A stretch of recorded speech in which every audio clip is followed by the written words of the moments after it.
All right. Hello, everyone. My name is Lauren Dietz, and I welcome you to today's webinar, Get the Right Business Outcomes Now, Smart Incentive Programs. Over the next 30 to 40 minutes, we'll cover some of the things our customers are doing and the business outcomes they're achieving by taking an innovation approach to what and how they incentivize their partners and customers to engage and perform. And with that, I'll go ahead and pass it over to Tim.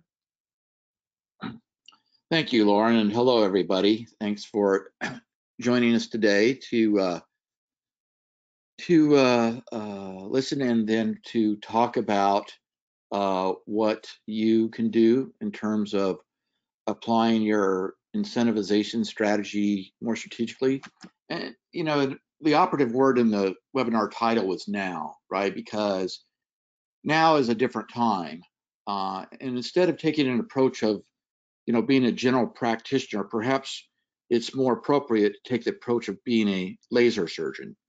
And again, it's sticking with the medical metaphor, which may be appropriate this time.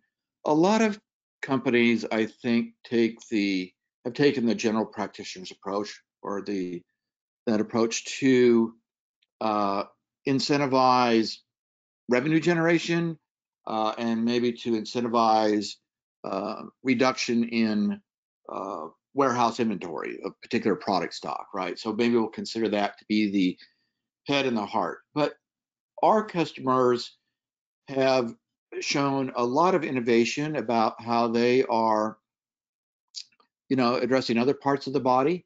And here are some examples, right? They really started with, a business outcome that they wanted to achieve, and then worked backwards from that goal to determine the type of incentive or incentive program that they should employ that would best result in that business outcome, right? So here's a list of achieving alignment, right? That seems fairly straightforward and simple, but I think it's amazing, particularly if you're in the B2B channel universe, of how difficult it is to achieve alignment with your channel partners, right? Whether they be resellers, distributors, dealers, retailers, what have you. Gaining sales efficiency. So this is different than sales effectiveness, right? Sales effectiveness, you would characterize that perhaps as revenue generation. We had a customer who really wanted to make their sales process much more efficient. I'll walk through that example. Product solution competency, right? They wanted not just their employees, again, but their channel partners as well, to really understand their product portfolio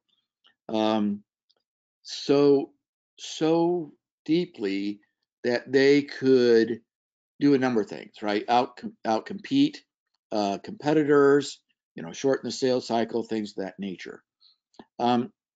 And you see some others here that I'll go through in some detail as well. So, we had a customer that wanted to have a faster reaction time to any customers that had some sort of issue that they needed to address. Expanding the customer footprint, right? I think that's very telling now for right now. I imagine that a lot of, revenue potential is in the existing customer base, and so we had a customer that really, took this goal head on and implemented a very successful incentive program to achieve that. So I'll divide them into two categories, what I call sell side outcomes. So if you have a channel, or you consider your own sales team as an outbound channel, then I'll talk about some examples here on that sell side. And on the buy side, I'm going to talk about customers, your buyers, right? What you can do, or what again some of our customers have done in this time of innovation to actually continue to grow their businesses and their customer experience. So number one, and I'm going to reverse engineer these in a sense. So, what this particular customer wound up doing was, or realizing they needed to do or wanted to do, was they wanted to know their customers, they wanted to know their partners better, right? So I'll start with this, and then I'll end with what the business outcome of this initiative was.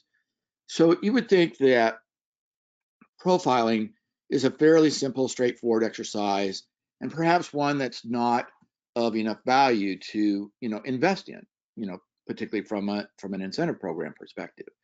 And what you might know about your channel partner, again, be it reseller, distributor, dealer, retailer, company name, company size, the locations in which they operate, the products or solutions of yours that they carry, the certifications that they have achieved, their business models, right, that they may operate under. So you can imagine, for example, if you're in the tech industry, you might have channel partners that operate under multiple business models: reseller, managed service provider, systems integrator, right? And a few contacts and roles. But maybe what you don't have is information which could really extend the value to you of how you engage with that partner, right? So more contacts, right? Not just a few, how many contacts. In fact, I think it's important to gauge how many contacts on a percentage basis that you have for any of your channel partners, right? Their org structure, other products and solutions that they carry in their solutions portfolio besides yours, right? Other certifications that they may have. The percentage or number of employees by function, right? Percentage number of revenue by business model. So how much revenue are they generating by resale? How much are they generating by consulting and systems integration? Their vertical industry focus, their geographical focus, any skills they might have. And I'm not talking about skills here in the form of certifications. I'm talking about skills in the form of, for example, multi-language capability. If you're operating perhaps in the US, you might want channel partners that are adept in both English and Spanish. And of course, in Europe or Asia, it's pretty important, of course, that your channel partners or your salespeople have multi-language capability. Their plans, right? What are their planned investments? Where are they going to go? What sort of business models are they going to adopt in the future? What are their future plans for verticals and geos? Obviously that would be very valuable, because if you know their plans, you can align your own plans, your own programs and plans to best meet what they feel like they need from you.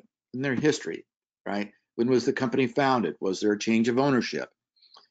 What business models did they operate under the past? And what has been their growth pattern?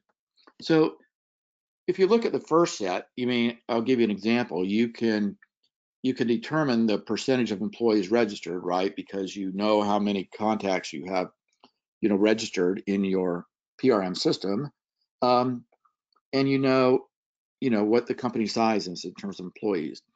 Using the second set, the expanded set, you can determine number of employees registered by function, right? Which is going to give you even, greater insight. So what they started with was alignment, right? They sat down and said, we need better alignment with our market, with our customers and our channel partners. The more alignment we have, the less friction that we have. Less friction we have, the more our costs are reduced. And so they have found, in fact, that they've achieved this, and some of the benefits they've been able to get out of it is to be able to fine-tune their enablement and incentive program investments according to the needs of their partners and where their partners are heading in the future, and to personalize that engagement with their channel partners, right? So know your customers, know your channel partners. This was the big issue for them. They know that the better they know their constituency, the better they're going to be received, and ultimately it's going to wind up in a better experience for their customer, the ultimate customer. Number two, so where they landed was they felt they needed to shorten the sales cycle, right? And I'll get to the business outcome goal here in a second, but let's look at the sales cycle. This was a company that had a sales cycle. The average sales cycle was five months, almost 5 months in length. And that was just unacceptable to them. And this is both their internal salespeople and their external channel partners. They averaged together about 5 months. That was just a very long sales cycle for the types of products and solutions that they were offering.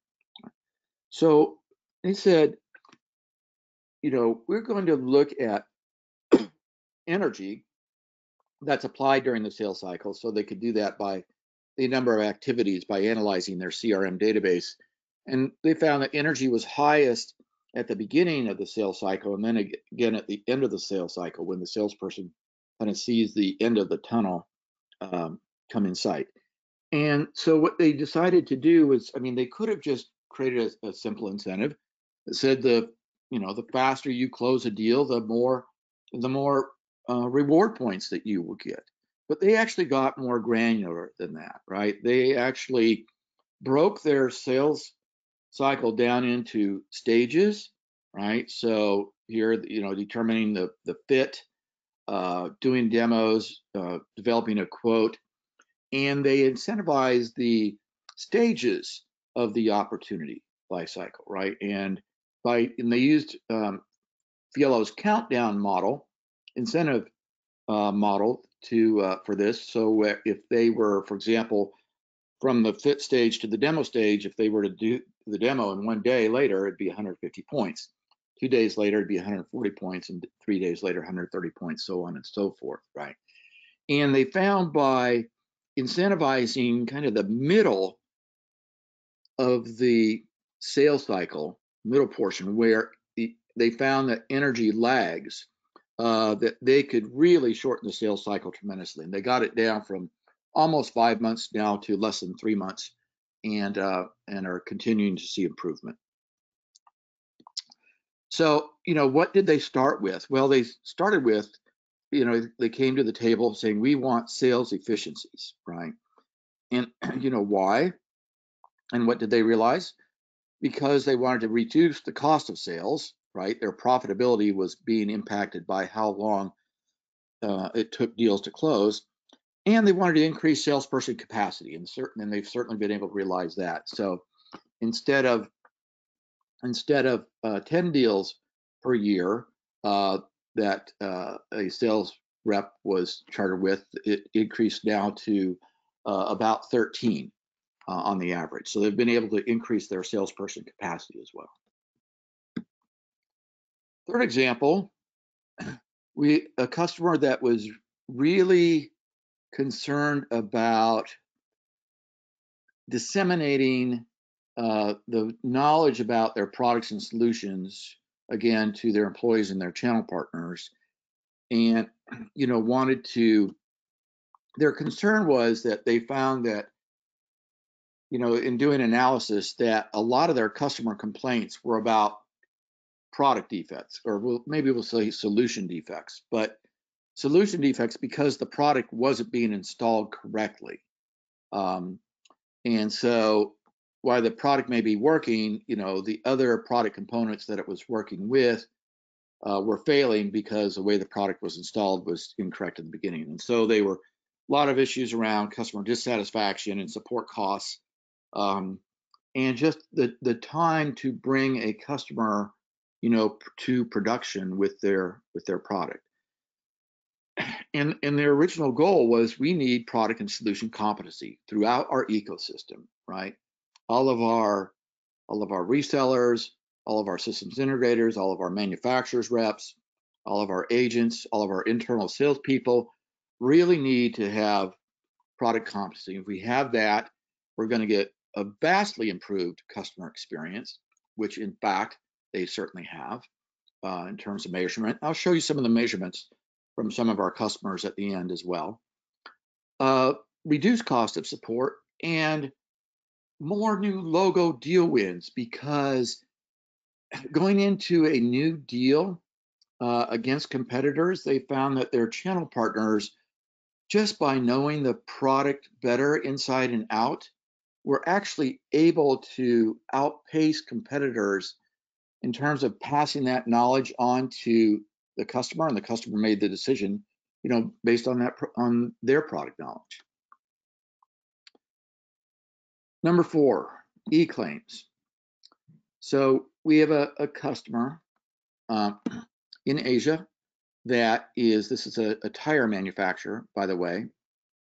And a lot of times customers, when they have problems with the product, with the tires, will bring the product back to the point of sale, right? So whether that be a retailer or a dealer, some other entity, and expect the dealer to fix the problem. And the dealer would have to send the customer away and say, well, you have to file a claim, which goes to the manufacturer, and then the manufacturer will provide us with a claim approval, and then you can bring your product back in and we will address the issue. So you could imagine it was a very, very inefficient business process. And you can also imagine that customers were not very happy with this type of customer support, customer service. So they initiated an e-claim capability where a customer, when they brought the product back into the dealer to be addressed, to be fixed, could file an e-claim on the spot, right, through their mobile phone. And it was immediate that the dealer got the e-claim approval from the manufacturer. So obviously an improved customer experience and reduced remediation costs because the issue is resolved on the spot, right? There was no back and forth between the manufacturer and the dealer to be able to do that, right? So they've gotten some really, really good benefits, in terms of how their customers are responding as a result of this program. Number 5, quantity of items invoiced. This may seem strange, but again, this was a company, a manufacturer that has a broad line of products, industrial and commercial products that they sell. And what they were finding is that a lot of the orders that were being facilitated by their salespeople or their channel partners didn't have a lot of items on it, right? So here's an example, a couple of different SKUs, and it had 87. The quantity totaled out to be 87, but they really wanted more cross-sell and upsell, right? So that in this case, their example was 359 total units or total items in their invoices, right? Why did they want this? Well, because it expanded their customer footprint. The more either more of whatever product they were selling, if they could upsell more of a quantity, or if they could cross-sell into other parts of the company, either way, they felt that expanded their customer footprint. And why did they want it? Well, because of account protection. The bigger your footprint in a customer account, the more protected that account becomes. And they also wanted more utilization proof points that they could use, right? Instead of, 500 users, they had 2,000 users, right? Instead of just the marketing department as the customer, both the marketing and the sales department of their customer. And so it really helped them build their story as well that they could leverage, going forward with other customers. Let's look at a buy-side outcome. So again, this is looking at a business customer, not a channel partner or employee who's selling for you, but a business customer who's buying from you, right? Your buyers. So e-commerce utilization, this is where they started, and they had invested in an e-commerce platform, a B2B e-commerce platform, which wasn't getting a lot of traction. And so, the first reaction of that was that we need more traction. We've made this big investment in a new platform, a new capability, and we're just not getting the type of utilization that we were hoping to get from this investment, right? So one obvious reason was to prove out the ROI on that e-commerce platform investment, but they went beyond that, right? And To tell you what they do, I need to give you a lot of context around customer loyalty, RFM, recency, frequency, and monetary. So RFM is an acronym that's often used in the customer loyalty space to define what makes a customer loyalty and to identify what you want that customer to do in order to make them more loyal, right? So recency, how recently have they purchased? How frequent have they purchased in the last quarter or last year? And monetary, what is the amount of money that they have, spent with us?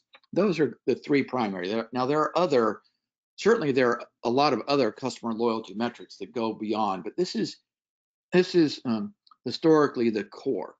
Now, if you're talking about a consumer customer, these all make sense, right? Whether it's a fast food restaurant, or a retail store, or a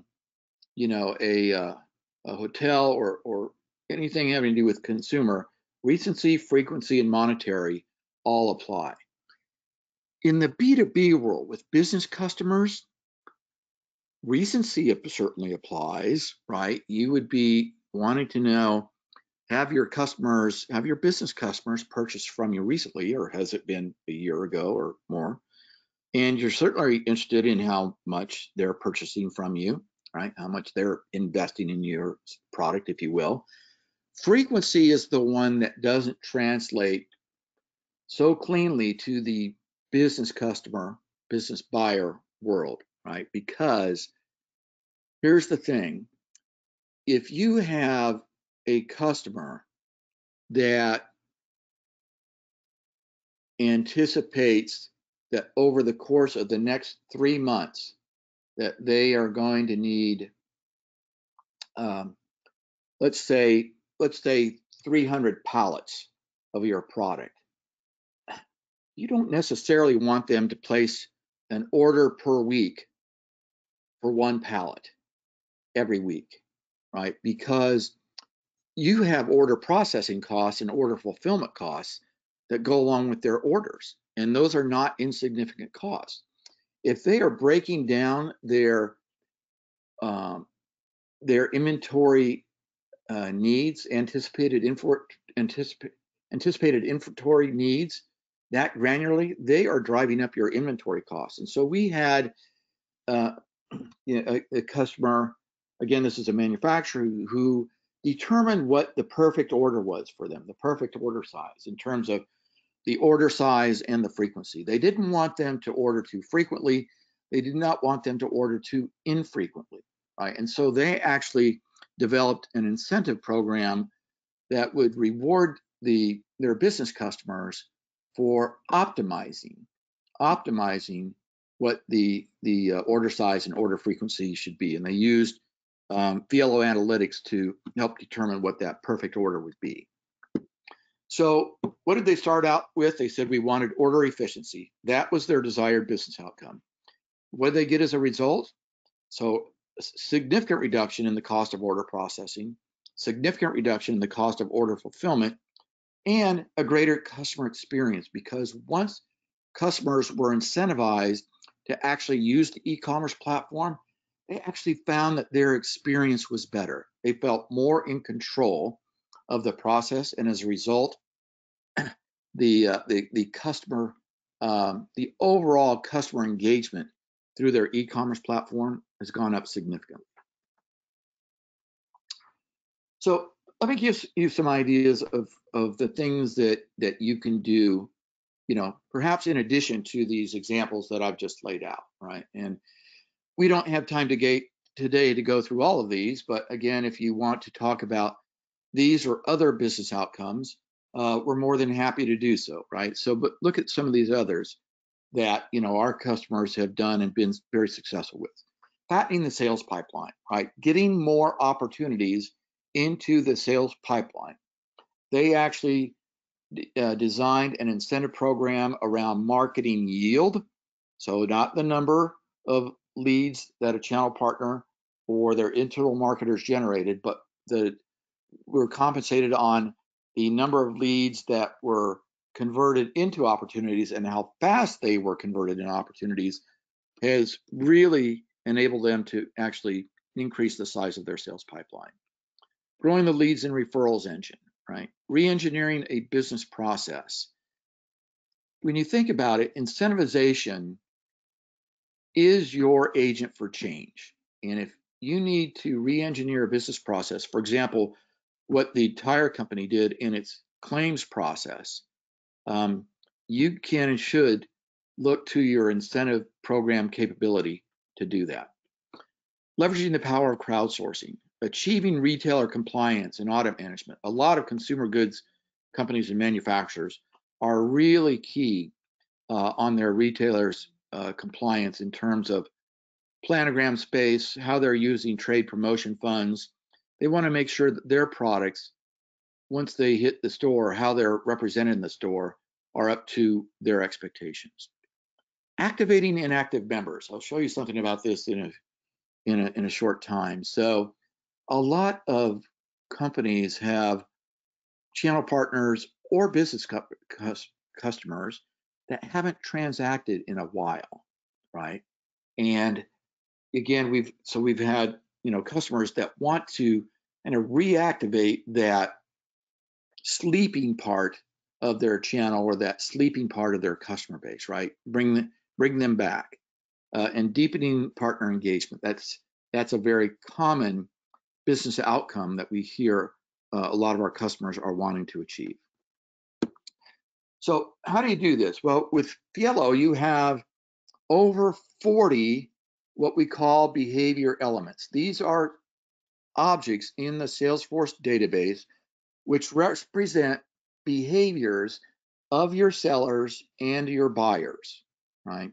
Now, I won't ask you to squint to the screen. Let me just bring up, from a category perspective, what these behaviors entail. So there's a number of marketing behaviors. So how much content is distributed, the number of campaigns that are being executed, the number of leads that are being generated, the number of referrals that are being made. In the commerce category, we have the number of quote requests or quotes that are being requested, shopping cart abandonment, of course, the total size of the order, the frequency order and the recency of the order, obviously. Under engagement, partner portal utilization, training, event attendance, and other types of engagement behaviors that you can use to get to the right incentivize to get to the business outcome that you want. Sales, retention, and customer service. So, and this list is growing all the time, right? So we're up at 40. I think the count is now 45, but we're adding new and additional behaviors on a constant basis based on what our customers are wanting to do with respect to their business outcomes. And let me give you an example of the way that we facilitate that. So we call them playbooks. So you remember one of the business outcomes that I just referred to was deeper partner engagement. Hey, we are worried that our partners are just not engaged with us. And because they're not engaged with us, we don't know what they're doing with respect to other vendors or manufacturers, which they might also be representing, right? Perhaps they're more engaged with them. The more they're engaged with us, the more confident we are that we have a greater wallet share, right? And so here is a playbook for how you would incentivize partner engagement that has 5 elements to it: training, event attendance, communications, so how often are they communicating with you and in what form? Incentive program participation, right? So what have they done in the past? Have they been participating in incentive programs, and which types? And partner portal activity, right? So we walk through, the whys, the business outcomes with customers, increase partner knowledge, you get a better sales process, they're going to boost partner loyalty, right? And, the scenario, right? So this is scenarios from, again, one of our real world customer examples. The company was receiving low quality leads from partners. So it's observed that their sales reps were not accessing their partner portal platform and therefore not completing the training or engaging in forums or answering surveys, right? So to boost loyalty and productivity, they implemented an incentive program according to this playbook template, right? And business case was, Monica first started by asking the financial team for reports of revenue results, ran it through Fielo analytics, and found out a number of things, right? Partners only brought 45% of the company revenue from last year, well short of what their goal was, the company's goal. 30% of the total leads created by, only 30% of the total leads created by partner sales reps were converted. So they wanted a management dashboard with partner actions in the community portal, and it showed low platform adherence and low training completion. Only 14% of the sales rep accessed the PRM platform. So obviously a correlation between productivity and engagement, right? And so they wanted to take this engagement factor head on. In fact, when they developed this incentive program that targeted engagement, they found that their partners' productivity went up by 3 times as much as if they were just incentivizing the business outcome only itself. So they were going down that route. We're going to incentivize revenue generation. They were getting incremental positive results from that, positive growth from that. Once they started going deeper and incentivizing the engagement behaviors, they found out their revenue growth from the partners that were in the program was tripling that of partners that were not participating in the program. So obviously their next step was, how could we get more partners to participate? So they identified their priorities, right? Increase overall partner engagement in the Salesforce Community Cloud platform, reduce the knowledge gap of partner sales reps, right? So then they define their incentives, right? Using Fielo, giving points each time a sales rep logs in to the partner portal, and for e-learning, giving points and badges for each course and module completed. The first 10 reps that completed the course received extra points, right? They have a lot of power at their fingertips that they can, apply innovation to really drive participation up in these types of programs, right? And, what they were expecting was a 40% increase in partner sales, right? Predictive impact of $2 million, and a 65% increase in training course completion with a predictive impact of $650,000, again, using Fielo analytics to make those determinations. They exceeded both of those goals, those desired business outcomes, by a significant measure. So we do something called a quarterly business review with our customers, where we sit down and use Fielo analytics to understand where they are with their programs. This is a particular program I mentioned about activating the inactive members, right? The channel partners, in this case, they were dealers that had not been transacted with them for a number of quarters. And you can see, a big jump, a big spike in the most recent quarter when they put this program in place. They all of a sudden brought a lot of what sometimes is thought of as the long tail of your channel partner ecosystem into the more active, productive part of their ecosystem, right? And so, their numbers here are much improved, right? 7%, only 7% of the member base has not transacted in the last quarter, compared with, that was typically more like 70% a year ago.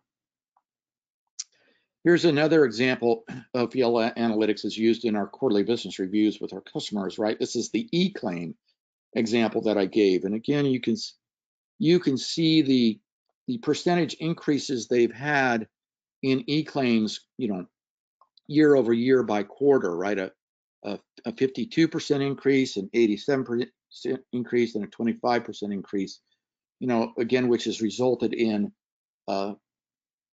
significantly reduced costs and significantly increased customer satisfaction.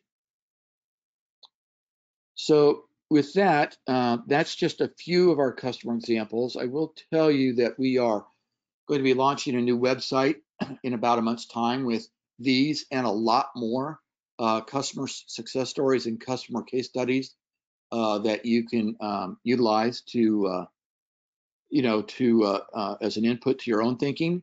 And you can more than happy to talk about these and any others with you, certainly on a one-on-one basis. But for now, let me see if there's any questions from the audience that I can take. Lauren, did any come in on the chat session while I was talking? Yeah, thanks, Tim. Yeah, they did. We have one here from Will. You talked about the perfect order. Can you be more specific on how you would define an incentive to drive that behavior? Yeah. Oh, yes. The perfect order. So this was, by the way, this particular company, through the use of some of our analytic tools, were able to determine that the perfect order was one order per month of 15 pallets of product. Now, so they used Fielo to create an incentive, to design an incentive that identified, both the frequency. So if it was over 1 month or less than 1 month. So if it was 1 month exactly, they got the maximum number of points or the maximum rebate. And so let's just say that for 1 month it was 1,000 and the order quantity, 15 pallets. So they created an and condition in the Fielo rules engine. And what they did is they decremented the points allocation or the rebate allocation accordingly, whether the order amount was less or more than 15 pallets and the order frequency was more or less than 1 month. So they used Fielo analytics initially to define what the perfect order was for them, and then used our intelligent rules engine to create an incentive that would give the maximum amount of points for that perfect order, and then use that countdown decrement capability of decrementing points the further off from the definition of a perfect order that a particular order might be. Is there anything else, Lauren? Yeah, thank you. We have time for one more, and this one is from Charlotte. How would you incentivize channel partners in order to fatten the sales pipeline? Yeah, so I mentioned marketing yield, right? So let me explain about marketing yield and lead quality, because this customer used a number of metrics to increase the health of their sales opportunity pipeline. So they used using Fielo analytics, they analyzed what types of deals were most likely going to result in a closed deal, right? So they could determine, when an opportunity came into the pipeline, what its prospects were, and immediately there was a probability score associated with it, determine what that would be. So you could imagine that the higher the quality of the lead that comes in the sales pipeline, the more value it has in the sales pipeline, right? So that was one thing that they were doing, and they were using Fielo analytics to determine not only a score, but also to determine what the nurture point was. For example, a lead comes in with a lower score, lower chance of converting into a closed deal. It didn't enter into the pipeline. It went into a nurture a nurture cycle. The other thing that they did was to identify yield. So they started incentivizing the marketers, not just for generating leads, but for generating leads that actually converted into closed deals. And so there's a term for that called attributional incentivization. Let me explain what it means. You're a marketer. I'm incentivizing you for marketing activities, a certain number of rebate dollars that you will get once that lead closes, right? So I'm incentivizing a marketer. I'm not incentivizing a salesperson in this particular case. I'm incentivizing a marketer, and I'm incentivizing that marketer for any leads, any and all leads that actually turn into closed opportunities. And I'm using my countdown mechanism to give them more points or more rebates, higher rebate dollars, the faster that that lead converts into a closed opportunity. So that's marketing yield.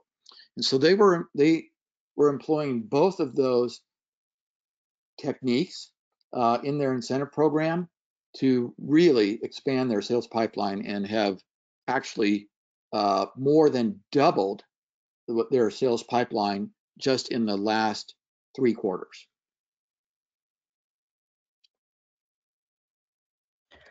All right, awesome. Thank you, Tim, so much. And thank you to everyone for joining us today. And if we did not get to your question, we'll make sure to do so via email. If you would like to learn more about Fielo or Fielo's products, please visit us at fielo.com. Thank you. Thanks, everybody.